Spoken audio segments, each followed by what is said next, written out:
नमस्कार, मैं हूं पंकज भार्गव। आप देख रहे हैं न्यूज 18 इंडिया। महाराष्ट्र में मराठी वर्सेस हिंदी पर महाभारत जारी है। महाराष्ट्र में भाषा विवाद का मुद्दा गर्माता जा रहा है। ठाणे डिस्ट्रिक्ट के मीरा रोड इलाके में एमएनएस के कार्यकर्ताओं ने प्रदर्शन किया। गैर मराठी व्यापारियों के मोर्चे के विरोध में एमएनएस के कार्यकर्ता ने मोर्चा निकाला। कुछ दिनों पहले आपको बता दें, पार्टी कार्यकर्ताओं ने एक फूड स्टॉल मालिक की पिटाई कर दी थी। इसके विरोध में व्यापारी संगठनों ने विरोध प्रदर्शन किया था। अब इसके जवाब में महाराष्ट्र नवनिर्माण सेना के कार्यकर्ताओं ने रैली निकाली है। एमएनएस कार्यकर्ताओं ने पुलिस के साथ झड़प भी की। इसके बाद पुलिस ने प्रदर्शन कर रहे कुछ कार्यकर्ताओं को हिरासत में ले लिया।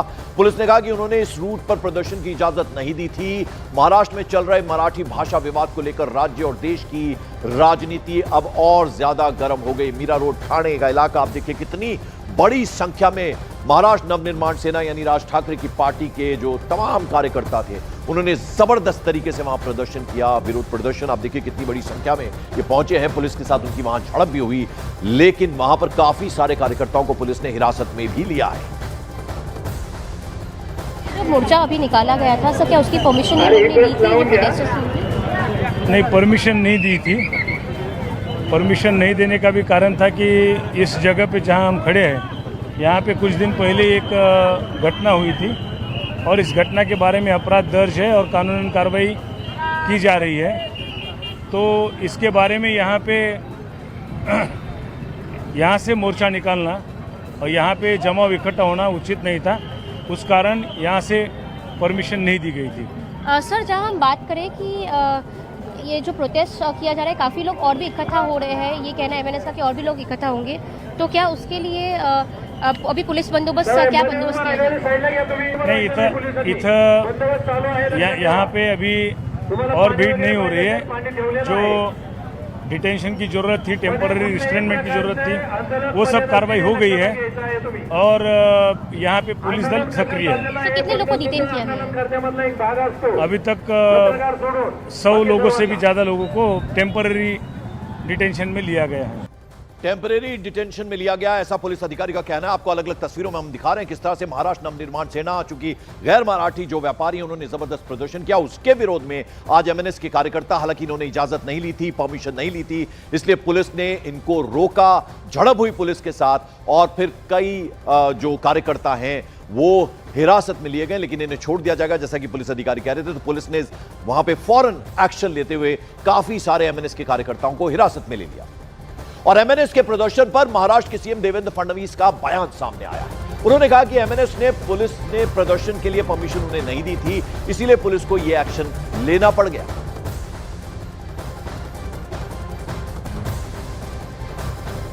देखिए, मुझे ऐसा लगता है कि मैं महाराष्ट्र के मिजाज को जानता हूं। महाराष्ट्र का मिजाज ऐसा है कि इस प्रकार के प्रयोग यहां चलेंगे नहीं। जो मराठी आदमी है वो बड़े दिल का है, क्योंकि भारत पर जब आक्रमण हुआ तो मराठी आदमी ने केवल महाराष्ट्र का विचार नहीं किया, पूरे भारत का विचार किया। इसलिए मराठी आदमी कभी छोटा सोच नहीं सकता, कभी संकुचित सोच नहीं सकता। इसलिए कोई प्रयोग करने की कोशिश भी करे तो नहीं हो पाएगा। सीएम देवेंद्र फडणवीस को आपने सुना। इस बीच महाराष्ट्र सरकार में मंत्री है नीतीश राणे, उन्होंने भाषा विवाद को लेकर महाराष्ट्र नवनिर्माण सेना के प्रदर्शन पर सवाल खड़े कर दिए। हमारी पुलिस काम कर रही है और ये कोई मराठी लोगों की मोर्चा नहीं। हम मराठी नहीं है क्या? हमें भी मराठी समाज के लोगों ने ही वोटिंग करके आज आमदार और ये सब बनाया है।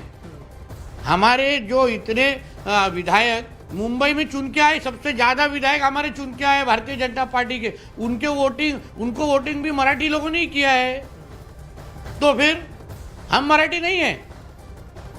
ये एक पार्टी का मोर्चा है, इसके वजह से पुलिस ने जो उनको समझाने की कोशिश की, मगर उनको उधर तमाशा ही करना था, इसलिए सब आगे हो रहा है। तो आप देख रहे हैं कि महाराष्ट्र में भाषा को लेकर छिड़ा विवाद अब थमने का नाम नहीं ले रहा। इस विवाद का नया एपिसेंटर बनी है अब बीजेपी। पार्टी के दो बड़े नेता इस मुद्दे पर अब आमने सामने आ गए हैं। आप जो इस तरह की घटिया हरकत कर रहे हो, यदि बहुत बड़े बॉस हो तो चलो बिहार, चलो उत्तर प्रदेश, चलो तमिलनाडु, तुमको पटक पटक के मारेंगे। ये जो आदमी है, जो भाजपा का सांसद है, वो भाजपा की मानसिकता है। उत्तर भारत ऐसे नहीं है।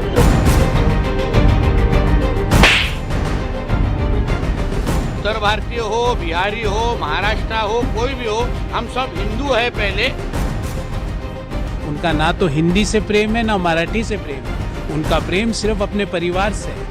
स्पेशल मराठी कोचिंग क्लासेस शुरू करना चाहिए, सरकार की तरफ से प्रयास होना चाहिए और एनजीओ की तरफ से प्रयास होना चाहिए।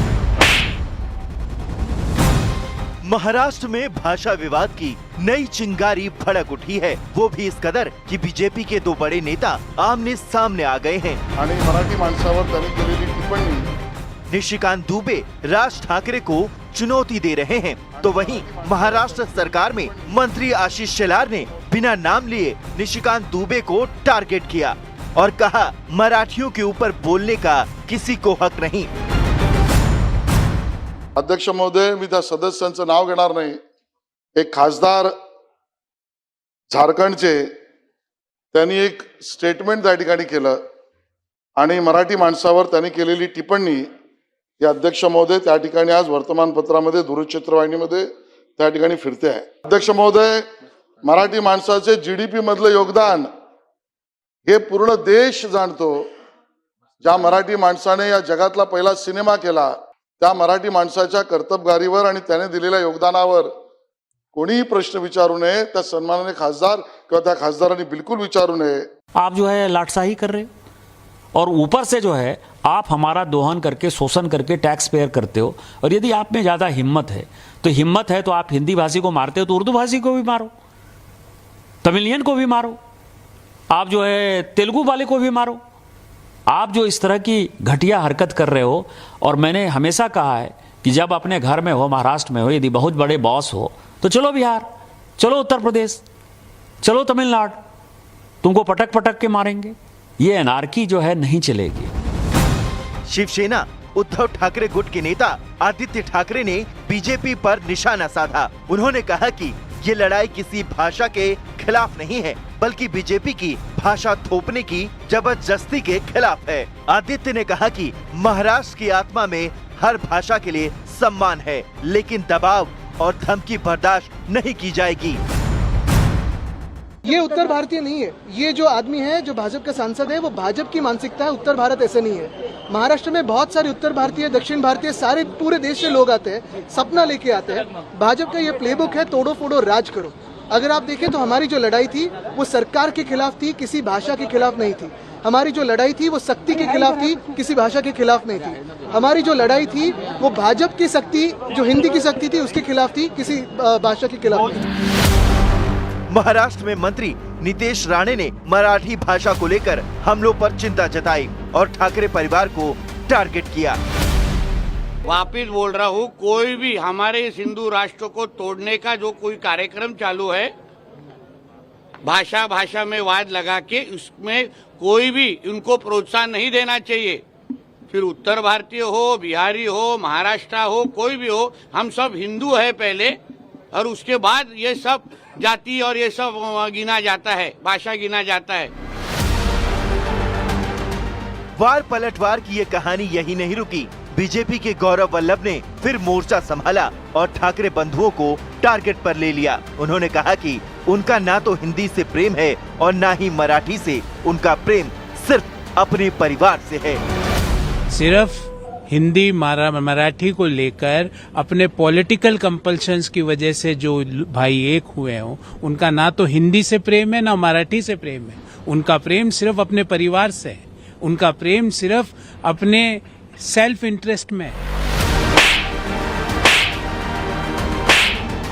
इसी बीच कांग्रेस नेता अमीन पटेल ने नैतिकता की लकीर खींची और कहा कि कोई मराठी नहीं बोल पाता तो उसे मारना महाराष्ट्र की संस्कृति नहीं है। उसके लिए सरकार ने जगह जगह पर जो मुंबई महानगर पालिका के स्कूल है, खास करके मुंबई में, वहाँ पे स्पेशल मराठी कोचिंग क्लासेस शुरू करना चाहिए, सरकार की तरफ से प्रयास होना चाहिए और एनजीओ की तरफ से प्रयास होना चाहिए।